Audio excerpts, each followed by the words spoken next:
بسم الله والصلاة والسلام على رسول الله وعلى آله وصحبه أجمعين رب اشرح لي صدري ويسر لي أمري واحلل عقدة من لساني يفقهوا قولي السلام عليكم à tous. Bienvenue à cette nouvelle rencontre de l'ESE, cette rencontre, cette deuxième rencontre du coup du mois d'août avec notre frère Bilal qui a accepté notre invitation et on le remercie pour son acceptation et il est le bienvenu également parmi nous, alhamdulillah. Et le thème qu'on va traiter aujourd'hui est lié un peu avec quelque chose qui nous paraît se dessiner au fil des rencontres, en tout cas, qui est vraiment cette réflexion autour du modèle de la gouvernance.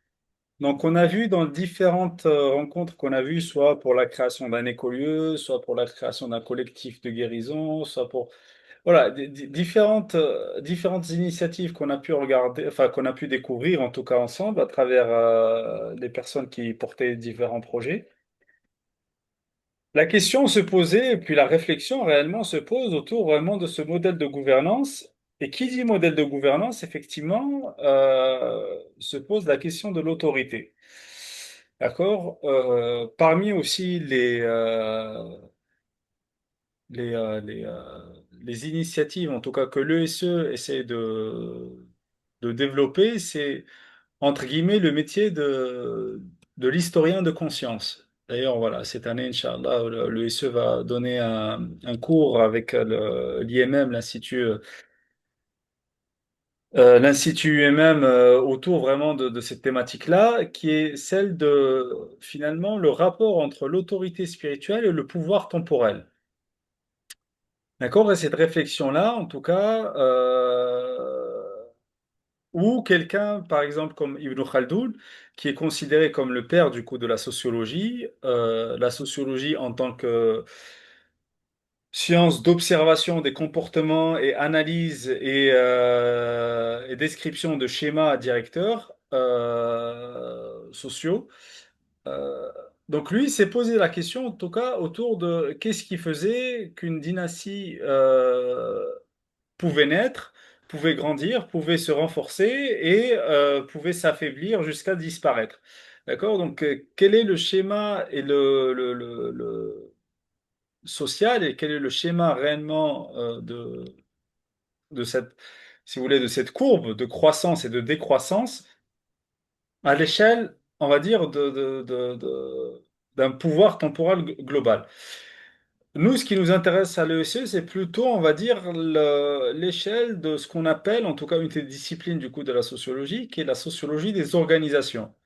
D'accord? La sociologie des organisations, elle est née notamment du fait qu'on a observé, que les économistes ont commencé par observer que les différentes analyses des entreprises qu'ils faisaient, finalement, manquaient réellement littéralement de profondeur, vraiment, à tous les points à tous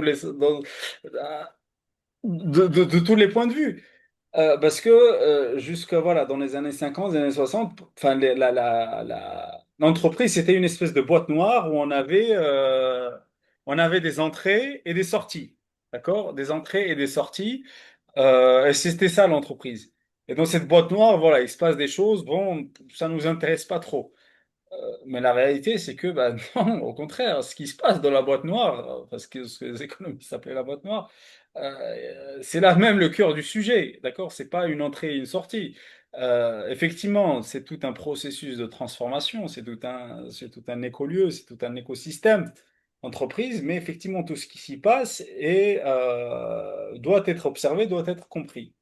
Donc, c'est ce qui a notamment donné naissance à une discipline de la sociologie des organisations, et puis voilà, de comprendre un peu les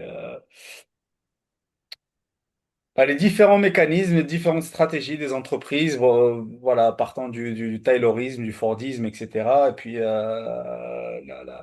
le modèle de Toyota, et puis voilà, toute la dynamique après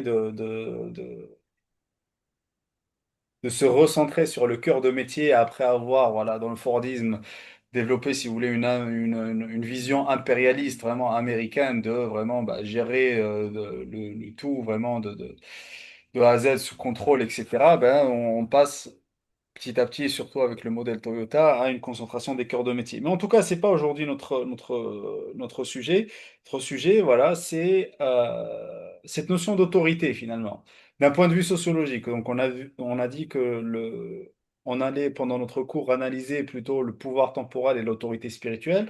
Mais voilà, concrètement, dans une entreprise, cette notion d'autorité, du coup, qui est très étudiée en sociologie, la notion de hiérarchie, la notion d'autorité, diverses expériences sociales sont menées, voilà, pour observer en tout cas le comportement humain, voilà, dans cet écosystème d'autorité et de hiérarchie.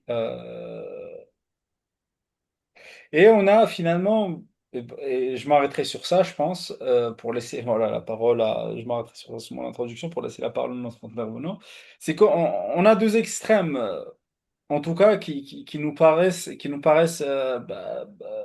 pas viables. D'accord? Bah, c'est l'extrême réellement, entre guillemets, je schématise parce que le mot est galvaudé, qu'on appelle le modèle paternaliste. Vraiment, voilà, la hiérarchie pyramidale, etc. Et on a un espèce d'autre extrême, en tout cas, qui va plutôt dicter, si vous voulez, c'est un autre type de dictat, mais que voilà, toute autorité n'est pas souhaitable. Voilà, on trouve ça plutôt voilà, dans des, un peu, entre guillemets, dans des pensées alternatives, des pensées, entre guillemets, qui se veulent écologistes, mais l'écologie, en fait, c'est le lien au vivant, mais que Dieu par lui-même, mais il est Al-Hayy Al-Qayyum, mais il est le vivant, et celui qui maintient la vie. Donc il faut cette vie, si personne ne la maintient. euh, Enfin, voilà, c'est deux modèles. C'est soit on la détruit, ou soit on veut ne pas la maintenir. Mais on voit que ce n'est pas vivable en tout cas. Ce n'est pas viable et ce n'est pas viable. D'accord? Parce que sur le terrain, toute organisation nécessite une hiérarchie. D'ailleurs, vraiment un enseignement vraiment phare du prophète sallallahu alayhi wa sallam qui nous dit, dans un projet de voyage, par exemple, à partir du moment où on a trois personnes, il faut désigner un émir. D'accord? À partir de trois personnes, l'émir doit être désigné. Euh, et ça nous rappelle aussi, enfin moi ça me rappelle aussi vraiment un enseignement vraiment frappant en tout cas, qui montre en tout cas la compréhension des gens qui ont vécu la révélation et que qu'est-ce qui était attendu d'eux en tout cas. Donc lorsque la sourate At-Tawbah du Coran a été révélée, le prophète sallallahu alayhi wa sallam avait déjà envoyé Abu Bakr à la tête d'un convoi de pèlerins, d'accord, pour effectuer un pèlerinage. Euh, il avait envoyé Abu Bakr à la tête de ce convoi-là, et ensuite il y a Surat al-Tawbah qui a été révélée, et notamment Surat al-Tawbah devait être lue pendant la période du pèlerinage, d'accord? Donc il envoie à Ali, alayhi salam, pour, voilà, qu'il accompagne, en tout cas, enfin, Ali avec Surat al-Tawbah, pour qu'il accompagne le convoi pour qu'elle puisse être lue à la Mecque. Et qu'est-ce qui se passe? Et c'est ça qui est frappant, c'est que dès que Ali rejoint le convoi en chemin, la première question que Abou Bakr lui pose, ce n'est pas ouais, enfin, qu'est-ce que tu fais là, pourquoi tu as été envoyé, c'est est-ce que tu es Amir ou Ma'mour? Tu vois, est-ce que c'est toi du coup qui est désigné en tant qu'Amir ou c'est toi qui es sous le commandement de l'émir? D'accord? Amir ou Ma'mour? C'est la première question qu'il lui pose. Il ne sait même pas pourquoi il est là, ou pourquoi il est venu, ou pourquoi. Enfin, voilà, c'est secondaire. La première chose est est-ce que tu es un émir ou est-ce que tu es un Ma'mour? D'accord? C'est comme ça, on s'organise, tu vois? L'organisation, vraiment, elle passe vraiment par cette notion d'émir qui est extrêmement importante. Euh, Parce que voilà, on peut parler de la Shura, mais en fait, une Shura sans émir ne peut être une Shura. Mais bon, je vais m'arrêter là en tout cas, parce que le but, c'est pas que je m'étale trop sur mon introduction. Donc voilà, on va laisser notre frère Bilal voilà, nous parler un peu de ce qu'il a pu comprendre de la notion d'autorité.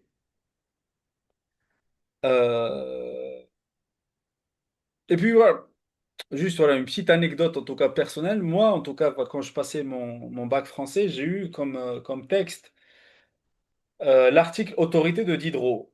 Donc l'article Autorité de Diderot, où on voit que même ce siècle des Lumières, le siècle français des Lumières, n'appelait pas euh, à l'abolition du roi. Il parlait plutôt du roi éclairé, d'accord, d'un royaume éclairé. Même Diderot, il me semble, il utilise même le terme despote éclairé. Bon, c'était pour faire un jeu de mots, despotisme éclairé, mais bon. Mais en tout cas, c'est qu'on voyait que ce n'est pas tant un modèle de gouvernance, le nom du modèle de gouvernance qui importe, mais vraiment le contenu. Et ça, c'est vraiment voilà, une des choses, lorsqu'on est dans une quête de sincérité, euh, de vraiment redonner sens aux mots et redonner vie et redonner vraiment un caractère, oui, ça s'applique sur le terrain. Voilà, donc le frère Bilal, voilà, bah, je te cède la parole après cette petite introduction. Si tu veux commencer par t'introduire aussi, hein, parce que voilà, les gens qui vont regarder l'enregistrement ne te connaissent pas peut-être forcément. Et Mm. puis, voilà, bah, je te laisserai nous apporter tes éclairages par rapport à cette notion-là d'autorité, de pouvoir, etc. Voilà, bah, Ben, merci beaucoup, barakallahu fik. Déjà, salam alaikum wa rahmatullah. Bismillah wa salatu wa salam ala sayyidina Muhammadin wa ala alihi wa sahbihi wa sallim tasliman kathira. Tout d'abord, on commence par le nom d'Allah et les salutations et reviennent à notre maître et prophète Muhammad sallallahu alayhi wa sallam. Avant de commencer, je voulais juste remercier notre frère Jad qui a pu m'inviter pour partager un peu le cheminement que j'ai vécu. Et aussi, avant de commencer, remercier aussi et saluer envoyer toutes nos salutations en ces jours bénis à notre noble prophète Mohammed sallallahu alayhi wa sallam, en ces jours de Maoulid, notre bien-aimé, notre guide et notre guide et notre lumière. Et on va commencer. Et le sujet qu'on va aborder, c'est-à-dire le sujet de l'autorité, et vous allez le voir lié à c'est étroitement lié à mon parcours. Et comme, je ne sais pas si on l'a dit, mais du coup, je suis passé par une licence de sociologie. Et cette licence de sociologie, parce que la sociologie, c'est quand même une science assez vaste. Et en fait, c'était plutôt une sociologie de type, on va dire, de type plutôt déterministe, marxiste, là où j'ai appris, en fait. Ce que j'ai appris, c'est vraiment de type marxiste et déterministe. On en parlera un petit peu tout à l'heure, Inch'Allah. Et je suis aussi passé par le parcours un peu d'éducation islamique un peu classique, que ce soit l'apprentissage du Coran, le tajwid, l'apprentissage de la lecture, là, un peu aussi d'arabe coranique, et des sciences islamiques un peu de manière générale. Donc, avant de rentrer directement dans le sujet de l'autorité et de parler de certains sociologues qui parlent de ce sujet, euh, j'ai choisi, en fait, dans mon cheminement, la sociologie, c'était pour comprendre et apprendre le fonctionnement de ce monde. Et c'est là que le sujet apparaît. C'est là que le sujet commence. C'est-à-dire, c'est comment fonctionne ce monde, quelle autorité, comment ça se passe.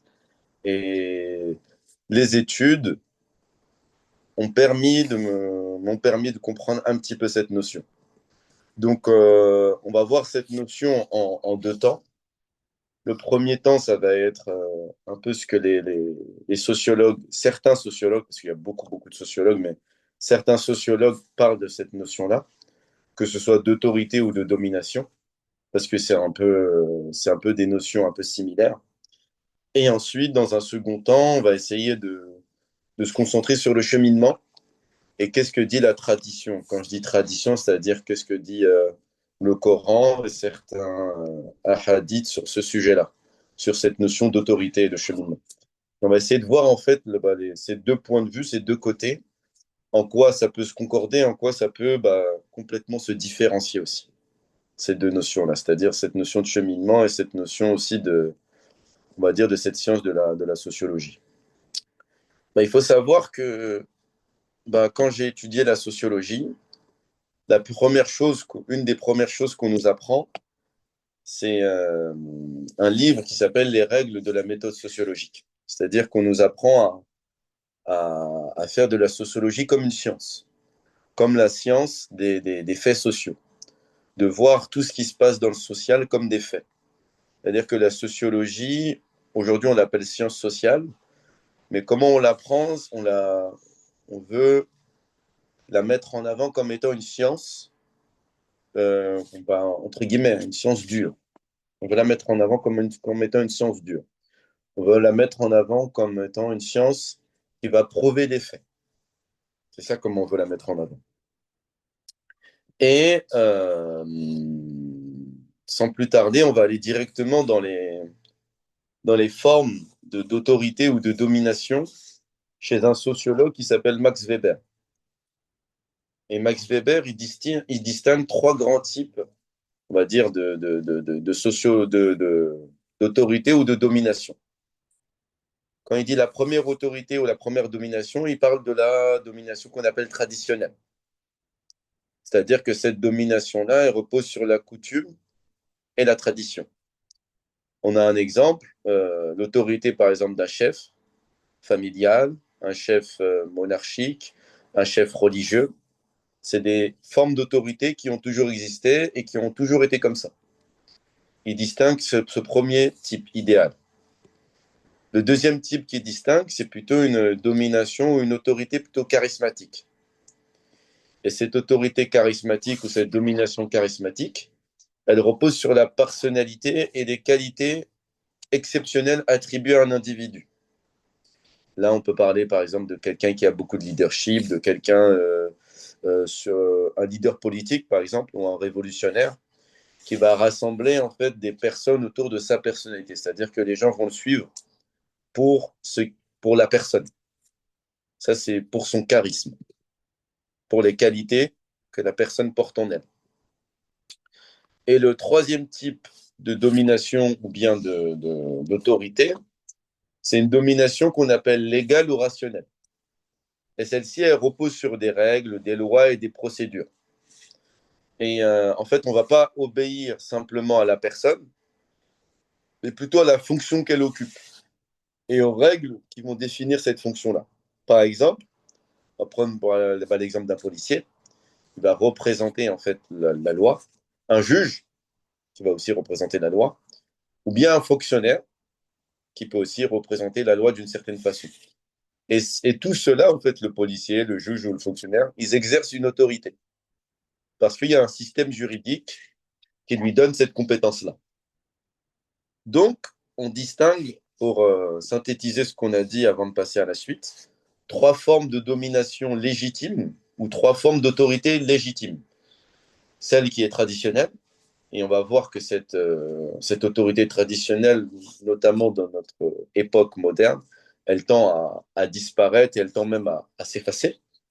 Et quand on parlait d'autorité traditionnelle, c'est-à-dire c'était l'autorité d'un chef traditionnel, familial, on peut parler de paternalisme, etc. Tout ce qui est en fait, tout ce qui a toujours été comme ça en fait, bah, ça va être contesté. Ça va être contesté. La question aussi du savant religieux aussi, c'est aussi dans la domination ou dans l'autorité traditionnelle qui va être aussi contestée à l'heure actuelle. Donc ça, c'est pour synthétiser. La deuxième, qui est aujourd'hui très, très, très mise en avant dans notre époque moderne, c'est la domination ou l'autorité un peu charismatique, qui va reposer sur la personnalité ou les qualités exceptionnelles attribuées à un individu. C'est-à-dire, on va attendre un sauveur, en fait. Un peu comme si on prend le domaine politique, on va attendre que quelqu'un vienne avec un nouveau programme, et on va croire en sa personne, et on va croire en son programme, et en sa vision exceptionnelle, en son leadership, quoi. Et ça, c'est pour le deuxième type d'autorité ou de domination. Et le troisième, la domination ou l'autorité légale et rationnelle, c'est, on va dire, toutes les lois qui ont été mises en œuvre, on peut parler des droits de l'homme, tout ce qui a été, toutes les lois qui sont mises en œuvre, en fait, dont on va obéir sans forcément se poser beaucoup de questions, sans forcément les remettre en question.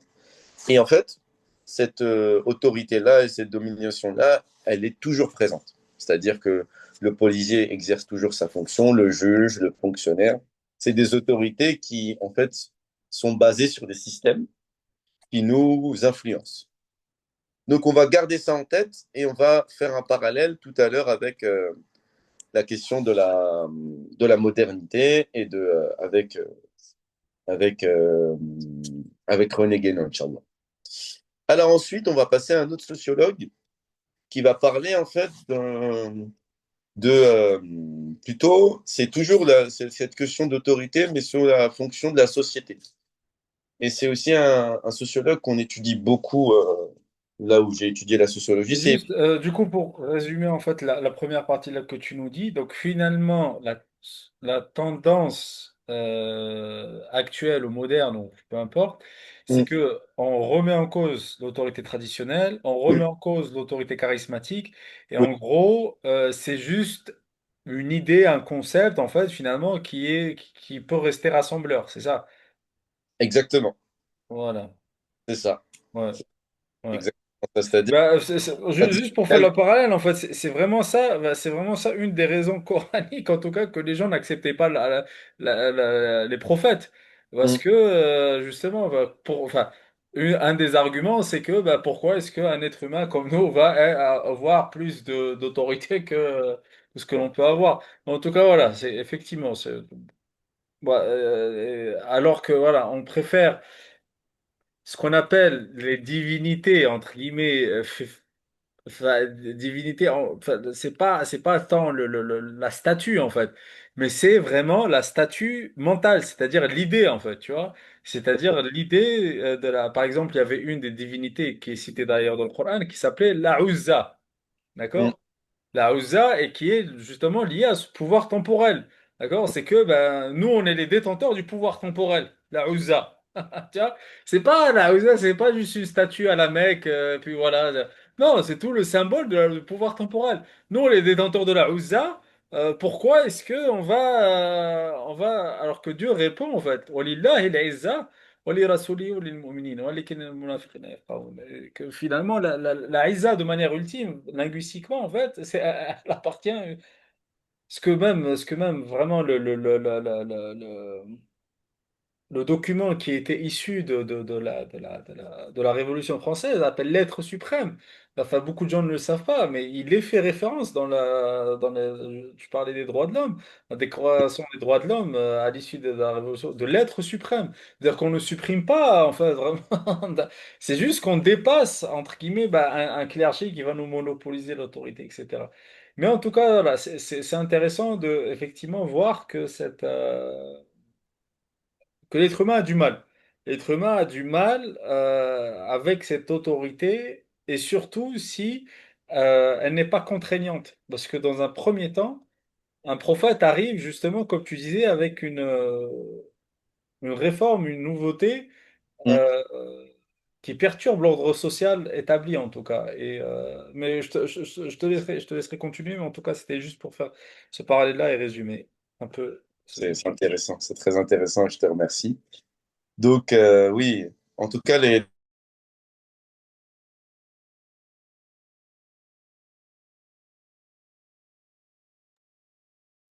Allô? Bilal, tu nous entends? Allô, allô?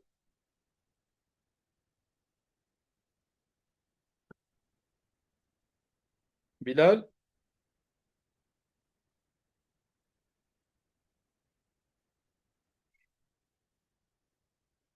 Allô, allô? Moussa, toi, tu m'entends? Allô, allô? Ben, je vais peut-être l'appeler. Ah, ah, il s'est déconnecté. Mais attends, je vais suspendre l'enregistrement.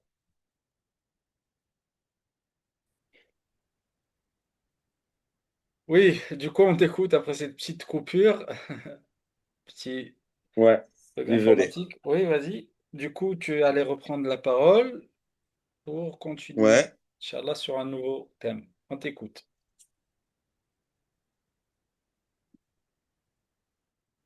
Euh, du coup, oui, on avait parlé de...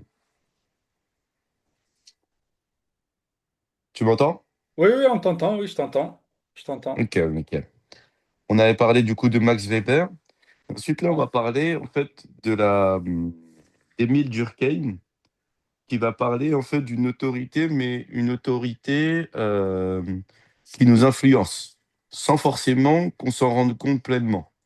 Émile Durkheim, et on parlera aussi de Pierre Bourdieu avant de passer à Guénon et au cheminement. En fait, ce qu'il dit Durkheim, c'est que l'individu, il n'est pas indépendant de la société. C'est qu'il est influencé par des règles, par des autorités, des normes, des valeurs, comme la famille, l'école, la religion.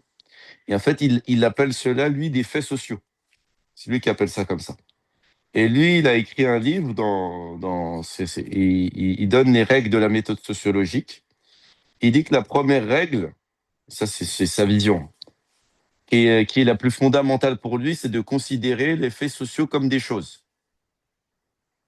Et quand il parle de faits sociaux, il parle de manière de faire, de penser ou d'agir. Il dit qu'ils sont extérieurs à l'individu et qui peuvent même s'imposer à lui. En gros, pour faire en clair, pour faire simple, c'est-à-dire que même quand tu penses faire un choix personnel, ton comportement, en fait, il est influencé par ton éducation que tu as reçue, ta famille, ta culture, ta religion ou des normes sociales qui dépassent l'individu.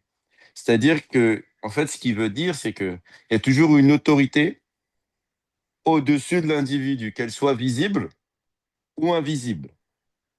Et c'est là où, justement, il y a un auteur, un sociologue, qui parle de cette domination, de cette autorité invisible, qui est toujours présente. Et c'est Pierre Bourdieu. Et lui, qu'est-ce qu'il dit? C'est qu'il dit que, en fait, les rapports d'autorité ou de domination, ils sont pas toujours visibles. Sauf que lui en fait, il est très, très, très moderne. Il parle de capitaux. Il dit que la société, en fait, elle transmet des capitaux. Et quand on parle de capitaux, il parle de capitaux économiques, culturels, sociaux. Il parle de différents types de capitaux. Et en fait, il dit que ces différences, elles influencent les possibilités de chacun qu'il a dans la vie. C'est pour ça que c'est lui qui parle de reproduction sociale, etc., etc. Et en fait, il développe une notion qui s'appelle la violence symbolique. Et cette violence symbolique, c'est quoi? C'est une domination qui est acceptée par les personnes qui la subissent et qui peut paraître naturelle, normale ou légitime. On va donner des exemples pour que ce soit plus facile. Et qu'est-ce qu'il dit? Un des effets de la violence symbolique, c'est la transfiguration des relations de domination et de soumission en relations affectives. Un exemple, lui, c'est sa vision encore une fois, il parle de l'école et il dit que l'école, par exemple, elle contribue à reproduire des inégalités et des différences sociales d'une génération à l'autre, notamment à travers les différences, notamment de capital culturel et économique. Par exemple, on va prendre une famille, c'est comme ça que voit les choses un peu Bourdieu, hein.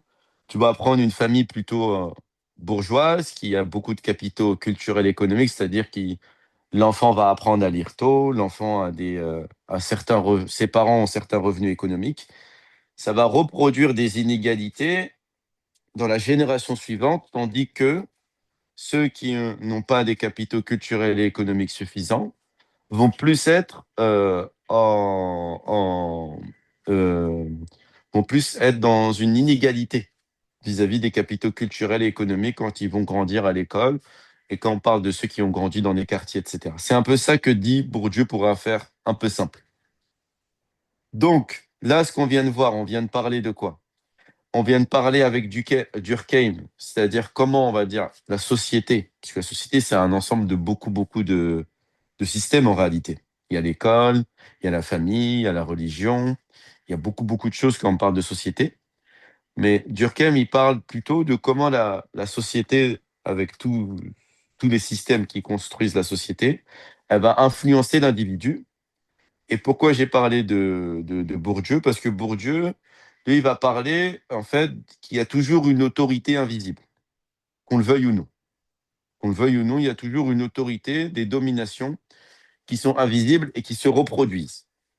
Et il y a certaines notions qui sont intéressantes et qui vont nous aider maintenant pour la deuxième partie avec Guénon. avec Guénon. Et après, Guénon, c'est très complexe, mais on va essayer de faire assez simple pour que ce soit compréhensible. Donc, l'idée avec Guénon, c'était de... Parce que la sociologie, en fait, sans principe, eh ben, ça va nous mener à rien en réalité. Si on remonte pas au principe, et du coup qu'on va remonter tout de suite ensuite avec des versets coraniques et ce que nous dit aussi le prophète Mohammed sallallahu alayhi wa sallam sur le sujet, on va voir que c'est complètement vide. Donc, ce qu'il faut comprendre, c'est que faire de la sociologie pour de la sociologie, ça n'a aucun sens. C'est-à-dire, il y a beaucoup de sociologues aujourd'hui qui vont faire de la sociologie, mais juste pour comprendre, sans qu'il y ait quelque chose d'autre derrière, sans principe derrière. Et Guénon, en fait, il se pose la question, c'est pourquoi, en fait, on va considérer que l'individu, la société ou la matière, ça constitue toute la réalité et qu'il n'y a pas de principe supérieur. Et du coup, qu'est-ce qu'il dit dans son livre La crise du monde moderne? Il dit, en fait, que la modernité occidentale, elle a inversé l'ordre normal des choses. C'est-à-dire, là, les sociologues qu'on a vus, si vous remarquez bien, ils sont centrés, en fait, sur quoi? Sur la sociologie en tant que science, sur les règles de la sociologie, mais il n'y a pas de principe au-dessus de ça. Il n'y a pas de principe qui est au-dessus, supérieur, au-dessus de ça, en fait. Tu vois? Et du coup, ce monde moderne, il va privilégier la quantité, la matière, l'individualisme, le changement, ce qu'on appelle le progrès, au détriment justement de la connaissance spirituelle et des principes qui dépassent l'homme, des principes métaphysiques. Et il dit, en fait, le monde moderne est un monde sans principe. C'est-à-dire qu'il n'y a pas de principe supérieur. Là, je vous ai parlé des sociologues, mais il n'y avait aucun principe supérieur. C'est-à-dire, il n'y a pas d'autorité supérieure, un principe supérieur qui va nous permettre de dire que ça, c'est une bonne chose, comme ça, c'est une mauvaise chose. Donc, il nous faut une autorité, il nous faut quelque chose pour nous permettre en réalité de centrer notre sujet et de savoir où on doit se tourner. Et c'est là qu'on a besoin de revenir à notre source, nous, en tant que musulmans. Et notre source, ça va être le Coran et la vie, et la sunna, ce qu'on appelle la sunna, la vie du prophète Mohammed sallallahu alayhi wa sallam, tout ce qu'il nous a transmis, et tout ce que le prophète sallallahu alayhi wa sallam a transmis à ceux qui l'ont suivi, et toute la lumière, en fait, qu'on peut appeler la lumière du prophète Mohammed sallallahu alayhi wa sallam, qui se transmet de génération en génération. Donc, quand on parle d'autorité, de manière qui dépasse en fait l'homme, c'est d'abord l'autorité divine qui va se transmettre sous forme de califat. Et quand on parle de califat, c'est pas dans le sens, on parle de khalifa comme en arabe, c'est-à-dire de lieutenant, celui qui tient les lieux. C'est-à-dire que Dieu transmet cette autorité à l'homme avec un grand H, d'être le calife sur terre, d'être celui qui va prendre soin des cieux et de la terre. Et ça va être l'homme avec un grand H. Et l'homme avec un grand H va avoir cette autorité-là, va être transmise notamment aux prophètes. Et le dernier des prophètes va ressembler toutes ces qualités-là. Toutes les qualités, on va dire, tous les noms divins, il va les porter. Et c'est là où on a un verset du Coran qui nous dit, et tout est là-dedans en réalité, sur l'autorité et la question, du coup, toute autorité, du coup, quand il y a autorité, il y a aussi obéissance. Ok. Et dans la sourate du coup 4, la sourate An-Nisa, verset 59, Allah nous dit, là, je vais aller plutôt en français directement, ô vous qui croyez, obéissez à Allah et obéissez aux messagers. Et ensuite, et à ceux d'entre vous qui détiennent l'autorité. Mais pour obéir à ce verset-là, qui est central, il faut comprendre que l'autorité suprême, c'est Allah. Et ensuite, c'est un peu comment fonctionne. Enfin, c'est la shahada, la ilaha illallah, Muhammad Rasulullah sallallahu alayhi wa sallam. Cette autorité, c'est il n'y a qu'Allah. Et cette autorité, on a besoin d'un exemple humain qui est Muhammad Rasulullah sallallahu alayhi wa sallam. C'est-à-dire que tout ce qu'on a dit précédemment sur les sociologues, etc., en fait, sans principe supérieur, ça va nous égarer, ça va nous perdre. Il n'y a pas de ligne directive. Et c'est pour ça que durant mes études, en fait, si on étudie, comme je vous dis, et ça c'est vrai pour toute science dans notre époque moderne, parce que le monde moderne, il n'y a pas de principe en réalité. C'est-à-dire que tout ce qu'on appelle la religion, l'autorité traditionnelle et spirituelle, elle est mise de côté, limite, elle n'existe plus. Donc vous prenez toute science en fait, que ce soit la sociologie, que ce soit la psychologie, l'histoire, les mathématiques, la physique, la chimie, toute science en réalité qu'on peut étudier à l'école ou ailleurs, sans principe supérieur, elle égare. Elle nous égare. Pourquoi? Parce qu'en réalité, on a besoin d'un principe qui dépasse en fait l'être humain. On a besoin de ça en fait, en réalité. On a besoin d'obéir à Allah et d'obéir aux messagers et à ceux d'entre nous qui détiennent l'autorité. Et là, ceux d'entre nous qui détiennent l'autorité, il faut voir ça que Allah et son messager, bah, ils vont transmettre aussi cette autorité-là. Donc, quand on dit ceux d'entre nous qui détiennent l'autorité, c'est ceux que Allah et son messager vont transmettre l'autorité. Un peu comme un exemple quand on a dans un verset, Radiyallahu anhum wa radu anhu. Dans la fin de Surat Al-Bayyinah, quand on dit que Allah est satisfait d'eux, et ensuite, bah, du coup, ils sont satisfaits de lui. C'est-à-dire, c'est Dieu qui est satisfait, et ensuite, ils peuvent être satisfaits d'eux. Et un exemple, les compagnons, le prophète sans salam va être satisfait d'eux, va leur promettre à certains le paradis, bah, il est satisfait d'eux, il leur transmet une autorité, ou comme il a dit notre frère, quand le prophète sans salam va conférer, par exemple, l'autorité à Abu Bakr, il lui confère l'autorité. Donc, c'est le messager qui va conférer cette autorité-là. Et après, ça, c'est des principes, notamment qu'on peut apprendre dans la spiritualité, tous ces principes, en fait, de transmission de cette lumière, en fait, du prophète sallam qui se transmet de savant en savant. Donc, on peut parler, en fait, de ça, en fait, aussi. Un autre verset qui est lié aussi à notre sujet, c'est la question de la justice dans cet exercice de l'autorité. Et c'est le verset juste d'avant, dans Surat An-Nisa, verset 58. Certes, Allah vous commande de rendre les dépôts à leurs ayants droit, et quand vous jugez entre des gens, de juger avec équité. C'est-à-dire que, en fait, l'autorité, c'est. On a tous une. Là, parce que là, on a parlé de l'autorité de manière un peu plus spirituelle et traditionnelle, mais on a tous quelque part une autorité en nous. C'est-à-dire là, on revient à nous-mêmes. C'est-à-dire que nous-mêmes, on a une autorité vis-à-vis de. Ça peut être n'importe quoi, en tant que père de famille, en tant que mère de famille, en tant que grand frère, en tant que plein de positions. Donc, l'autorité, c'est pas simplement une position hiérarchique en réalité, c'est une responsabilité que tout le monde porte en lui-même en réalité. Parce qu'on va tous, et on est tous amenés à être autoritaires, qu'on le veuille ou non. Qu'on le veuille ou non, on a une position qui va être autoritaire. On va avoir une autorité, on va avoir une domination en tant que père, en tant que frère, en tant que chef d'entreprise, en tant qu'animateur, enseignant, on a une autorité en fait. Et en fait, il faut essayer d'être un maximum dans la justice, dans l'exercice de cette autorité-là. Parce que c'est se leurrer et c'est se mentir à soi-même de croire dans la modernité aujourd'hui qu'il n'y a pas d'autorité, qu'il n'y a pas de domination.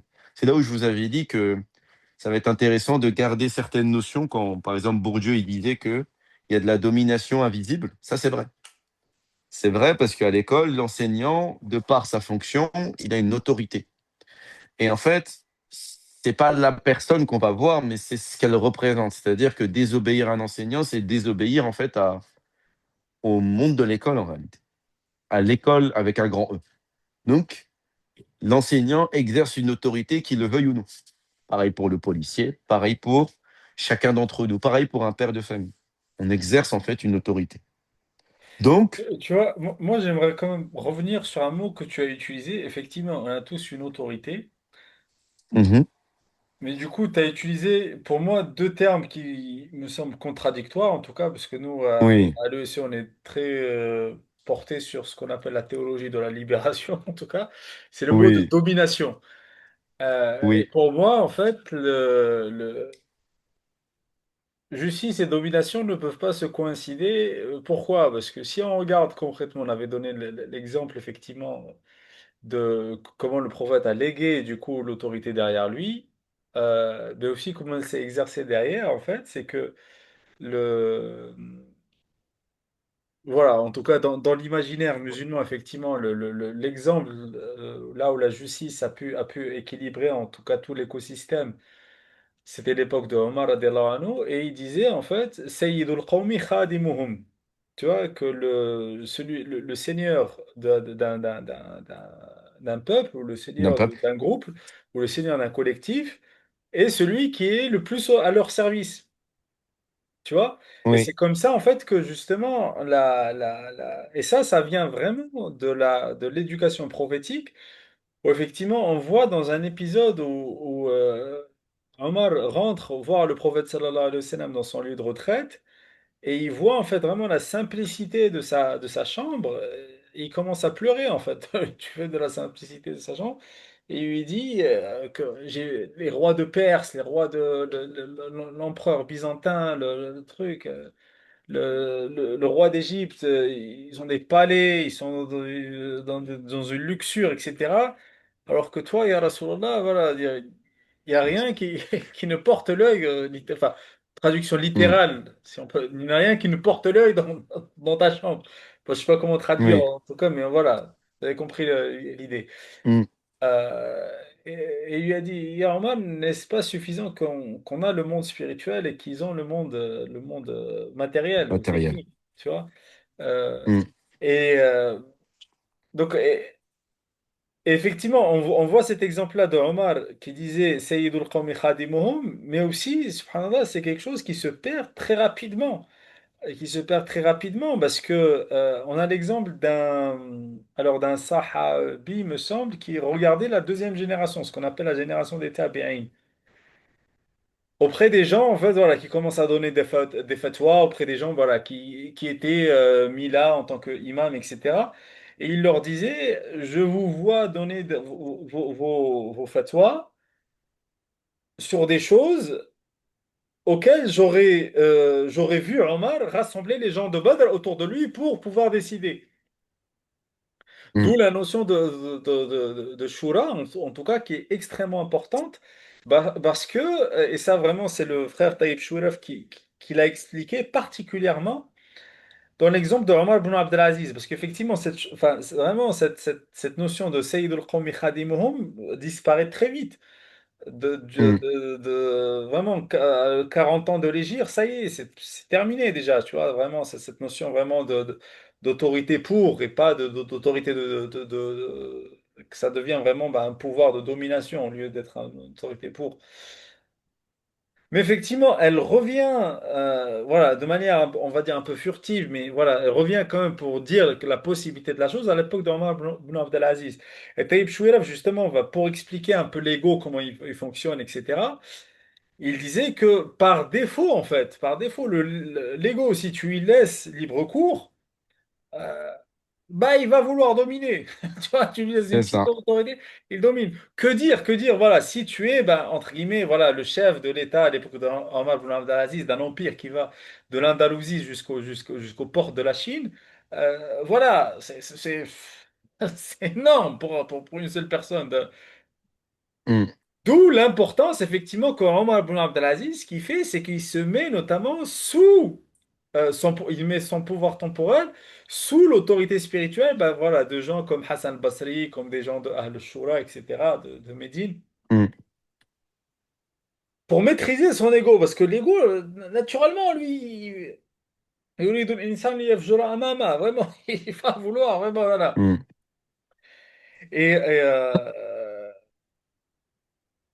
tu vois, et c'est vraiment très important. Pourtant, voilà, vraiment, enfin, un des discours aussi qu'on répète, c'est qu'on n'est pas des anarchistes. Au contraire, on est mm, vraiment mm, pour une discipline, un ordre donné, parce que la preuve, c'est qu'on parle d'émir. Tu vois, mm, on parle d'émir et par définition, en fait, le monde spirituel est un monde justement organisé, est un monde de l'ordre, en oui, fait, l'amr. Parce que ce que nous dit notamment la physique aujourd'hui, c'est que justement, le monde technique ou le monde matériel, l'entropie de la matière, l'entropie de la matière va dans le désordre. D'accord? Ouais. D'ailleurs, c'est un miracle même, en fait, qu'il y ait un ordre. Enfin, si on en croit cette règle anthropique, c'est que, voilà, qu'il y ait quelque chose d'organisé dans l'univers est un miracle en soi. Parce que vraiment, la matière, par définition, va dans le désordre. Et là, Mm, en tout cas, elle a la tendance à aller dans le désordre, tu vois. Euh, et donc, sans ce que tu appelais les principes, effectivement, c'est que sans principe supérieur, finalement, on a deux choix. On a deux choix. Soit on applique en fait l'autorité par la peur. Excuse-moi, peut-être mm, je prends un peu le dessus, mais soit on applique, pour moi c'est vraiment très important si tu peux aussi nous développer ça, soit on applique quelque chose par la peur et par la matraque de la loi, ou soit mm, effectivement on anime quelque chose en l'être humain qui va être porté vers un idéal, tu vois? mm, Et ça notamment, tu vois, on le voit par exemple dans des notions, enfin dans des notions, tu vois. Moi, quand je veux introduire la permaculture, par exemple, enfin, je suis pas un expert dans le domaine, mais en tout cas, c'est comme ça que ça m'a été introduit, et je trouve ça très pertinent. C'est que, bon, aujourd'hui, clairement, tu vois, le modèle agricole, tu vois, c'est même pas qu'il est en crise, c'est que là, la sécheresse fait qu'il est même obsolète aujourd'hui, vraiment, tu vois, dans les mm, prochaines années, on risque de voir même en Europe des famines, des produits, voilà, qui peuvent plus être dans les étagères, etc. Vraiment, enfin, c'est très, très, là, on a dépassé la ligne rouge. Bah, du coup, on est obligé de passer par la matraque de la loi. Mais en tout mm, cas, lorsque moi j'avais découvert la permaculture, on me disait, enfin, on m'avait introduit, soit le lien à la nature, les liens en vivant, on y passe par un lien, justement, un lien émotionnel, un lien intérieur, un lien de l'amour, ou alors mhm, on passe par la matraque de la loi, tu vois, mm, et qui n'est jamais très efficace au final, parce qu'une loi reste qu'une loi, elle peut être contournée, tu vois. Justement, et le mm, principe supérieur, comme tu dis, lui, te donne une morale, te donne un amour et te donne une connexion divine, tu vois. Et du coup, mm, cette loi-là, elle est justement, elle a un sens.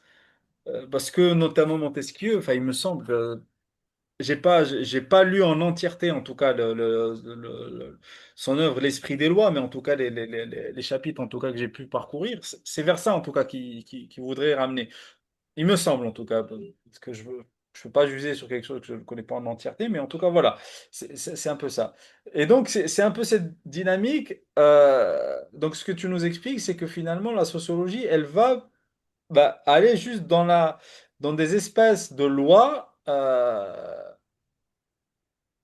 Finalement, elle prend le postulat que toute personne, en fait, n'est que dirigée par une loi ou une domination qui le dépasse. C'est un peu ça. Alors, si tu veux, pour complexifier un peu tout, juste avant, quand autorité et domination, domination, c'est les sociologues. Bourdieu, Weber, qui parlent plutôt de domination. Mais en spiritualité, on ne parle pas de domination, mais d'autorité, effectivement. C'est les sociologues, on va dire, plutôt modernes qui parlent de ça. Et en fait, les sociologues, le but en fait du sociologue, ça dépend en fait dans quel angle on se place. Si on va prendre un sociologue, par exemple, si et on prend Ibn Khaldoun qui va un peu voir avec des principes supérieurs, c'est pas du tout le même monde qu'on va voir. C'est-à-dire que si tu prends la sociologie, mais que tu l'accommodes en fait avec des principes supérieurs, elle te permet de comprendre un peu mieux, on va dire, l'ordre matériel des choses. Mais cet ordre matériel avec un principe supérieur. Mais si tu fais de la sociologie sans principe supérieur, elle va te faire aller en fait d'une certaine vision un peu individualiste, parfois à l'autre extrême, déterministe, parfois entre les deux. Elle te fait naviguer en fait. Elle te fait naviguer entre des idées et des principes, mais matériels, qui sont pas spirituels. Donc elle te fait aller d'un point A à un point B, un point C, à comprendre, par exemple, si on prend le principe d'autorité, tu vas le comprendre sans principe supérieur, hein. Tu vas le comprendre sous un terme de domination. Tu vas pas le comprendre sous le principe d'autorité. Tu vas comprendre que tu es régi par des lois. Parce que tu parles de se faire matraquer par des lois. Ça, en sociologie, tu vas le comprendre que que tu dominé par des lois qui te dépassent, en fait. Et que la société fonctionne comme ça. Et que selon les siècles, les différentes façons d'autorité, mais il parle surtout de domination, elles étaient différentes. C'est-à-dire qu'avant le capitalisme, il y avait d'autres formes de domination. Et en fait, ça te fait voir le monde d'un un monde, on va dire, plutôt en chute aussi. Quelque part, il y a plus il y a plus cette lumière en réalité. Il y a plus cette lumière. Après, tout dépend en fait de l'angle de sociologie que tu vas avoir. Si tu as cet angle-là, la sociologie peut te dégoûter et t'égarer. Mais si tu as l'angle spirituel, ça peut t'élever. Tout dépend en fait de l'angle. Parce que en fait, la science, la sociologie par elle-même, c'est pas possible. On peut pas faire de la sociologie par elle-même. Il y a besoin d'un principe supérieur pour pouvoir nous aiguiller en fait. Parce que si on prend par exemple ce que dit Durkheim, c'est-à-dire on prend qu'est-ce qu'il disait déjà? Il disait que la société elle nous façonnait, que on doit regarder les faits sociaux comme des choses. Si on regarde les faits sociaux comme des choses et pas comme des réalités qui viennent des créations de Dieu, eh ben on s'égare déjà au fur et à mesure. Donc c'est hyper important euh, pour tout sociologue, pour tout cheminant en tout cas vers Dieu, que surtout des sciences comme celle-ci, la sociologie, la psychologie, en réalité toute science, qui ait des principes supérieurs qui la régissent, qui ait des autorités supérieures au-dessus. Parce que sinon, ça peut être très, très, très dangereux. Et surtout pour le cheminement de n'importe qui, hein, de quelqu'un qui va étudier la sociologie, qui peut faire un master, un doctorat même en sociologie, parce que ça devient ton centre d'intérêt, ça devient une divinité en réalité. Et si ça devient une divinité, c'est elle qui va te guider dans tes choix. C'est-à-dire que tu vas adopter comme façon de voir les choses, si tu veux comprendre quelque chose, les méthodes sociologiques. Ah bah, il va falloir que je fasse une observation. Mais pour faire une observation, il va falloir que j'interroge, que je fasse des entretiens. Et il y a toute une façon de faire et des méthodes de faire qui sont propres à la sociologie. Mais sans principe supérieur, ça devient ton centre d'intérêt. C'est-à-dire que pour observer le monde, tu vas utiliser la façon de voir qu'on appelle objectif. Tu vas pas essayer d'avoir une façon de voir, mais qui est subjective. Et cette façon de voir qui est objectif, tu vas essayer de l'objectifier avec des entretiens, avec des observations non participantes. C'est-à-dire que tu vas pas participer à l'action, tu vas être en dehors de l'action. Avec aussi des observations participantes. Et ça, on est dans le cœur de la façon de faire de la méthode sociologique à l'heure actuelle en Occident. Et en fait, Oui, sans enfin, principe juste, oui, supérieur, tu es franchement, noyé là, dedans. ouais, là, franchement, je me permets parce que c'est vraiment un point, moi, Mm, qui m'avait énormément perturbé, en tout cas en sociologie, c'est que du fait, justement, de la je sais pas, est-ce qu'il y a eu un moment rupture ou, enfin, ou de l'hyper spécialisation des sciences, etc.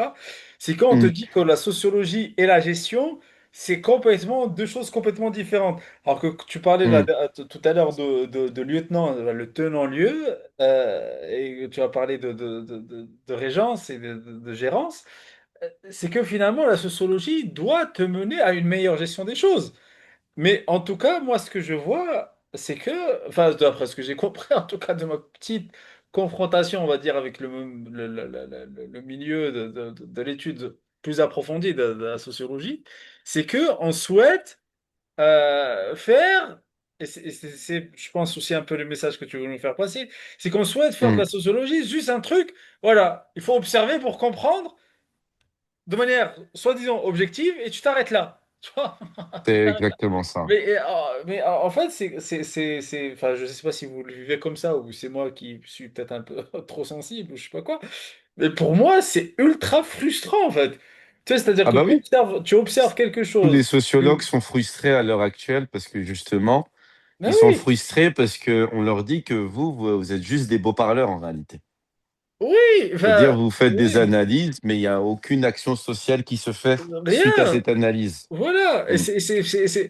Mais en fait, d'accord, tu observes, tu vas. Enfin, juste pour faire un transfert en tout cas sur voilà, la discipline en tout cas que j'ai étudiée, qui est celle de l'ingénierie. En fait, c'est comme si Hmm, on demandait à un ingénieur en fait de prendre des mesures, de prendre des analyses, tu vois, et puis de pas proposer de plan d'action derrière, tu vois. Mais enfin, tu dirais, mais, enfin, ou tout, même la dernière fois, tu vois, moi, j'étais au lac, tu vois, j'étais au lac, bon, il y avait une dame qui prenait des éprouvettes, elle prenait des mesures, tu vois, qu'elle va sûrement analyser en laboratoire, etc. Mais si, imaginons, les mesures qu'elle va prendre, là, du lac ou de l'océan, ou toute mesure, tu vois, elle les hmm. prend, et juste, elle fait les mesures. Après ça, et ça s'arrête là. En fait, et c'est un peu ça ce qui est demandé en sociologie. C'est que C'est tu ça. vas, tu fais tes mesures, tu fais des trucs, et puis tu t'arrêtes là. Tu t'arrêtes à la mesure, tu vois. C'est Mais ça. C'est mais non, exactement en ça. fait. Non, il y a une C'est mesure exactement depuis. ça. Voilà, il y a un échelonnage à avoir, il y a une analyse, il y a un plan d'action à construire, une amélioration continue. Et justement, l'amal salih, vraiment, de l'islah, vraiment, pour moi, je l'appelle l'amélioration continue, en fait. C'est pas les bonnes œuvres, c'est vraiment être dans le processus d'amélioration continue. Alors C'est qu'un ça. truc sociologique, en fait, tu te dis, bah non, juste sur l'observation, ne sont pas En dans la fait, ce qui gestion. est Oui, hyper frustrant, c'est que le sociologue, beaucoup de sociologues, hein, ils ont une compréhension que justement ce monde moderne, justement, capitaliste, qui va détruire l'homme de l'intérieur, qui va détruire la nature, qui va détruire, ils ont cette compréhension-là, ils ont analysé cela sur tous les plans. C'est-à-dire que même la religion va se moderniser, les coutumes, la nourriture, tout devient un marché, tout devient capital en réalité, tout devient capital. Et en fait, les sociologues l'analysent très bien. Ils l'analysent tous très bien, mais il n'y a pas de plan d'action derrière. Et en fait, pourquoi? Parce que justement, pourquoi il n'y a pas de plan d'action derrière? Parce qu'il n'y a pas de principe supérieur. Parce qu'en fait, la réponse, c'est le ramal salih, par exemple. Mais le ramal salih, tu vas le trouver où? Tu vas le trouver dans le Coran et à travers la vie du prophète sallam. Et en fait, ils ont une analyse pertinente, c'est magnifique, c'est beau. Quand tu vas lire les écrits des sociologues, tu vas prendre conscience. Ça met des claques en réalité. Ça met vraiment des claques sur la façon dont on vit, sur la façon dont on voit le monde aussi. Ça met vraiment des claques. En fait, tu tombes sur une frustration parce qu'il manque la réponse. Et la réponse, elle est dans le principe supérieur. Et elle n'y est pas, en fait. Et du coup, c'est pour ça qu'ils sont bloqués. Ils sont bloqués parce il y a des sociologues qui vont tenter de proposer des choses. Mais sans principe supérieur, ça tombe à l'eau, en fait. C'est la même chose. Et justement, il y a un verset qui parle justement bah, de cette question du changement à toutes les étapes du changement social, mais du changement de tout, en fait. Ouais, social, on peut dire ça. C'est dans la Sourate Al-Ra'd, verset 11, Allah nous dit, enfin en français, là plutôt, c'est plutôt cette traduction, Allah ne change pas l'état d'un peuple tant que tant que cela ouais, cela ne change pas ce qui est en eux-mêmes en réalité. C'est-à-dire cette transformation doit être d'abord intérieure. Alors que dans certaines façons de voir dans la sociologie, c'est-à-dire que on va voir cela comme de l'individualisme. Le fait d'essayer de se changer soi-même, le fait d'essayer de se développer. Et en fait, on va confondre plusieurs notions. La question du développement personnel avec la religion. Tout ça, c'est des notions, en fait, qui vont se mélanger parfois en sociologie. Qui vont se mélanger, en tout cas, dans la tête de certains sociologues. C'est-à-dire que développement personnel, effectivement, c'est un développement de l'individu. Et l'individu va penser qu'à lui. Alors que ici, dans ce verset-là, c'est que le changement que tu fais en toi, c'est un changement pour les autres. C'est-à-dire que ton changement, c'est pas que toi. C'est-à-dire que tu vois en fait l'humanité ou la communauté comme un corps, et le fait de te changer, c'est le fait de participer à l'amélioration du corps, c'est-à-dire de l'humanité. Et ça me fait penser à, peut-être ça n'a rien à voir, mais ça me fait penser à un hadith qui dit que en fait la fin des temps n'arrive pas tant qu'il y a un homme, tant qu'il y ait un homme qui dit toujours Allah, Allah dans le sens. C'est-à-dire que le fait de essayer de se tourner vers Allah, de prononcer son nom et de porter son nom en nous, ça permet en fait de maintenir la vie en réalité. C'est-à-dire le fait d'essayer de se transformer par la grâce d'Allah et de son messager sans salam, ça permet en fait d'avancer dans le cheminement. Donc, pour conclure en réalité, c'est qui, on va citer un dernier verset, ensuite on conclura, c'est qu'il y a aussi ce qu'on appelle des sunan d'Allah. Après, c'est tout un sujet, mais là, aujourd'hui, on n'a pas eu le temps de le développer. C'est tout un sujet, c'est qu'il y a des règles d'Allah, des lois d'Allah en réalité. Et dans un verset, je vais citer la traduction, telle est la règle d'Allah appliquée à ceux qui ont vécu auparavant. Et tu ne trouveras aucun changement dans la règle d'Allah. Tu ne retrouveras aucun changement dans la sunna d'Allah.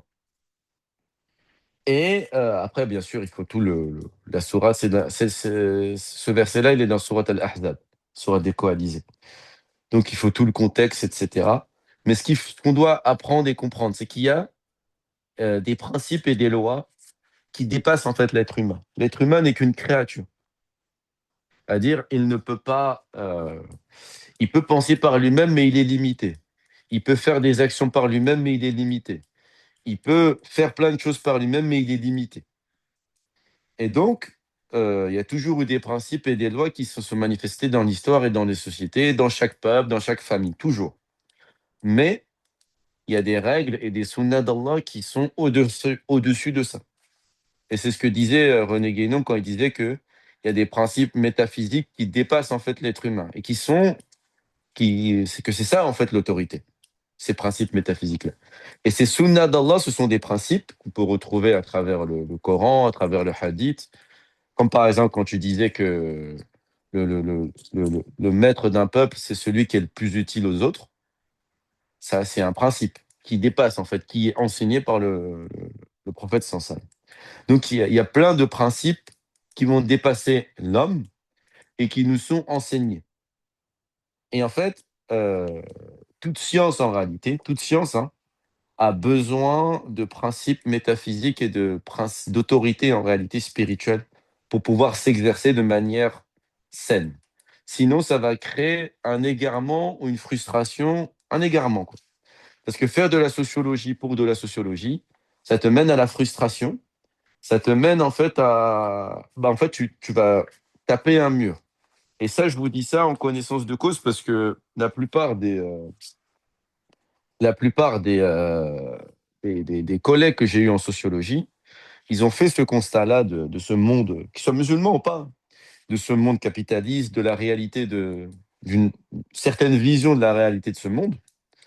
Ça les a dégoûtés, ça les a frustrés. Ils n'ont plus envie de travailler, ils n'ont plus envie de rien faire. Ils ne savent pas quoi faire en réalité, ils n'ont pas de solution. Et du coup, bah, ça fait que une bonne quinzaine, vingtaine ont beaucoup connu en fait des petits boulots. Ils ont pas eu cet engagement dans le fait d'avancer dans la société. Pourquoi? Parce qu'ils n'avaient pas de solution concrète pour pouvoir changer l'ordre des choses. Alors que pour pouvoir changer en fait l'ordre des choses, c'est comprendre qu'on vit dans une époque moderne, comprendre qu'on est en perpétuelle chute, on chute, et ça fait partie en fait de notre histoire, mais que on doit faire notre part de Amal Salih, mais ce qui se passe dans le monde, tout ce qui se passe, on fait juste notre part. Mais ça, en fait, le monde, il est géré par un gérant, et c'est Allah. Et nous, on doit faire notre part. Mais en fait, en sociologie, on n'a pas cette notion de faire notre part et d'agir en réalité. Et c'est le gros hic, si je devais dire, c'est que le gros hic, c'est le Amal Salih qui n'a pas d'existence en réalité. Et donc, pour pouvoir clôturer, c'est une science qui est profitable, mais qui doit être accompagnée, bien sûr, comme toute science, hein, qui doit être accompagnée du cheminement traditionnel, c'est-à-dire du Coran et de la vie du prophète sallam et de la lumière qui se transmet. Parce que sinon, en réalité, on va être très, très, très frustré et c'est difficile de se relever en réalité. C'est que par la grâce d'Allah qu'on peut se relever. Mais c'est très difficile de se relever parce que, en fait, de manière consciente ou inconsciente, il y a plein de gens qui ont mis, en fait, ces sciences-là, comme la sociologie, la psychologie, notamment dans notre époque, comme des divinités en réalité. C'est-à-dire qu'ils ne jurent que par la sociologie ou que par la psychologie, et ce sont devenus des divinités en dehors, en fait, de Dieu. Et quand je dis des divinités, c'est que on va voir cette façon de faire, cette manière de penser et de voir en dehors, en fait, de ce que Allah et son messager nous disent. Alors que c'est des sciences, on va dire, inférieures qui peuvent être intéressantes à l'aide de principes supérieurs. Wallahu a'lam wa ahkam, et Allah, c'est mieux. Alors, c'est mieux désolé pour toute erreur si j'ai pu prononcer des erreurs. Et je tiens encore à te remercier pour l'invitation et à remercier tous ceux qui étaient présents et même remercier les absents. Walhamdulillahi Rabbil Alamin. Et la louange appartient au Seigneur de l'univers. Wassalatu wassalam ala Sayyidina Muhammadin wa ala alihi wa sahbihi wa sallim tasliman kathira. Subhana rabbika rabbil izzati amma yasifun. Wa salamun ala al-mursalin. Walhamdulillahi Rabbil Alamin. Barakallahu Alhamdulillah. fik. Bah, moi, juste, parce que c'est vrai que tu as mis une belle ouverture, en tout cas sur les sunan, et je vais juste voilà, prendre 5 minutes pour clôturer, Inch'Allah, sur ça, parce que c'est vrai que c'est tout un sujet, en fait, voilà. Mais effectivement, bon, là, c'est traduit par règle, en tout cas. Moi, j'aurais traduit, en tout cas, par un mot dont la même origine, mais plutôt la régularité. La régularité, Hmm. règle, c'est de la régularité qu'on a des règles, en fait. Et le terme Hmm. sunna, en fait, c'est un chemin marqué justement par une régularité, en tout cas, tu vois. C'est un chemin marqué Hmm. par Hmm. la Hmm. Hmm. régularité, du coup, par des règles.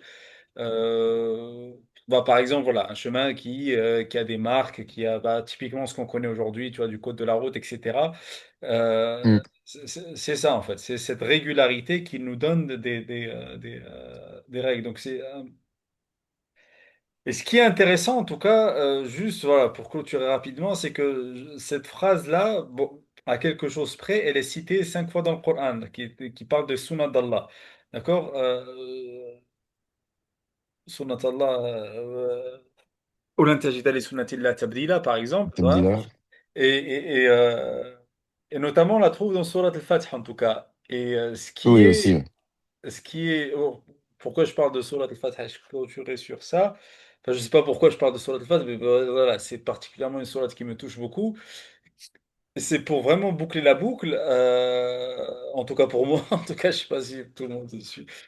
Mais c'est parce que sur le Fath, justement, elle atteint la libération. Tu vois, le Fath, c'est vraiment se libérer de toute entrave à l'ouverture. Mais ce qui est fort, en fait, c'est que cette libération-là, cette libération spirituelle, elle passe par l'ultime degré de discipline. Et pour moi, vraiment, en fait, on se libère de quoi? On se libère justement de notre réalité matérielle. Parce que comme je vous disais, la réalité matérielle, elle est indisciplinée. Et la physique, entre Hmm. guillemets, aujourd'hui, le confirme dans le système de l'entropie que je vous disais, qui va vers le chaos, naturellement, tu vois. Et c'est pas vraiment, bah, justement, une régularité entre les atomes, etc., qui fait que la chose se maintient en ordre. Mais elle veut aller dans le chaos, la matière, tu vois, si tu la laissais faire. Hmm. Tu vois? Et Bah se oui. libérer de cette charge matérielle qui te fait rentrer dans un ordre spirituel. Et c'est là vraiment l'inversion, entre guillemets, du phénomène de la liberté ou de la libération. C'est qu'on te dit, ah bah, la liberté, fais ce que tu veux. Enfin, je caricature, bien sûr, c'est pas ça. Mais c'est un peu, voilà, l'imaginaire, en tout cas, qu'on voudrait nous faire construire. C'est le pays de la liberté, c'est le pays où, voilà, t'as machin, tu vois, t'as la pop musique, t'as le je sais pas quoi, t'as Hmm. Hmm. Hmm. c'est voilà, tu fais ce que tu veux et puis, khalas. Alors que la libération, d'un point de vue coranique, c'est atteindre l'ultime degré de discipline qu'ont atteint justement les compagnons du devoir du Hmm. prophète sallallahu alayhi wa sallam, qui est Non, c'est de bon. se dépasser même de la compréhension même des choses qu'on peut avoir, du waqi', de la réalité apparente des choses, en fait. C'est que, voilà, on atteint un ultime degré de discipline qui est que notre obéissance n'est même plus un projet, tu vois, de libérer la Mecque ou libérer peu importe quoi, mais l'ultime projet, justement, c'est de rentrer dans cet ordre prophétique. Tu vois, c'est ça la réelle libération. Hmm. C'est qu'elle passe devant même le projet de libérer la Mecque, tu vois. Enfin, libérer, entre guillemets, matériellement ou politiquement ou peu importe à quel niveau, la Mecque du système injuste et despotique qui la gère. Hmm. Tu vois, elle est là la réelle libération. C'est parce que, voilà, enfin, moi, des fois, tu vois, quand les gens ne me connaissent pas, j'ai l'air d'être contradictoire. En même temps, voilà, pour moi, la discipline, c'est quelque chose de très, très important. Et en même temps, la Hmm. libération, c'est quelque chose de très, très important. Mais pour moi, en fait, c'est parce que c'est pas, ils sont pas dissociés. C'est que quand tu te disciplines, c'est-à-dire que tu te libères des entraves matérielles qui vont, qui veulent te mener à ta propre dispersion, à la dispersion du monde. Mm, Et donc, d'où la nécessité, effectivement, et de revenir vraiment à ce Surat al-Fath, en tout cas, qui nous montre, en fait, que ce que tu disais par rapport aux trois ordres qui peuvent être possibles, donc soit l'ordre d'une idée ou d'une idéologie, soit l'ordre d'une personne charismatique, soit l'ordre d'une tradition. mm, Et Surat mm. al-Fath vraiment montre, en fait, que le prophète, le noble prophète, sallallahu alayhi wa sallam, bah, vraiment, vraiment, vraiment s'annihiler, si tu veux, devant son ordre, en fait, c'est l'ultime libération et ce que tu te libères réellement de toute fausse perception matérielle qui ne peut être qu'une perception subjective et encore parce que l'objectivité n'existe pas, mais limitée, tu vois. Limitée. D'ailleurs, Mm, Omar, radiallahu anhu, voilà, pour clôturer sur lui, disait en fait que toutes mes prières de nuit, je les ai priées à cause de cet événement-là.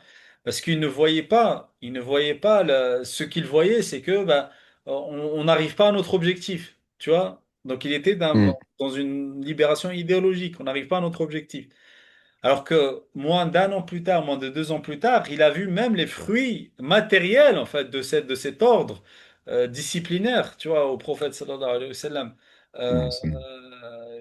Parce que voilà, l'impact en fait que ça a eu vraiment ce pacte de Hudaybiyah a dépassé de très très loin tout ce qui avait été fait jusque-là, d'un point de vue même matériel.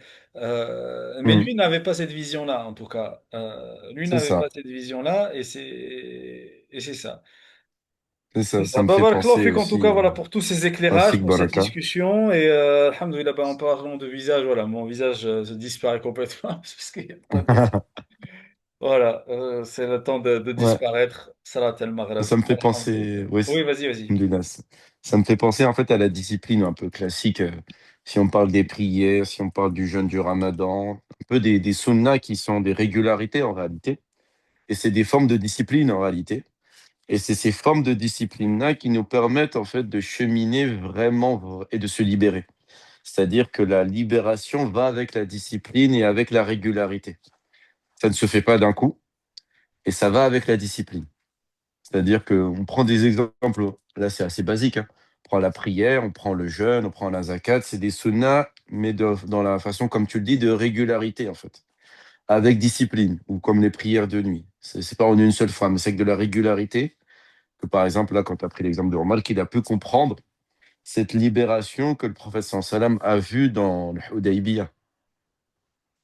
C'est une discipline et une soumission quelque part. Mais Wallahu a'lam, ya Allah, c'est mieux. C'est des sujets qui sont, en fait, on peut comprendre ça comme des paradoxes en réalité, la libération et la discipline. Mais ça va ensemble en réalité, c'est ce qui nous est demandé de faire preuve de discipline pour pouvoir cheminer en réalité. Parce qu'on ne peut pas cheminer en fait sans régularité et sans discipline. Sans règle au final.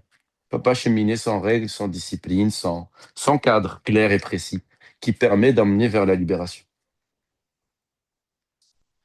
Effectivement, les deux, Allahu a'lam. deux dimensions sont nécessaires. Bah, barakallahu fik, en tout cas, frère Fik Bilal. Et baraka. puis, bah, à la prochaine, en tout cas, en espérant te revoir bientôt. Bismillah. Inch'Allah. سبحان ربك رب العزة عما يصفون وسلام على المرسلين والحمد لله رب العالمين. Allez, salam alaikum à tous et à bientôt à la prochaine rencontre, Inch'Allah. Alaykoum salam wa barakallahu fik.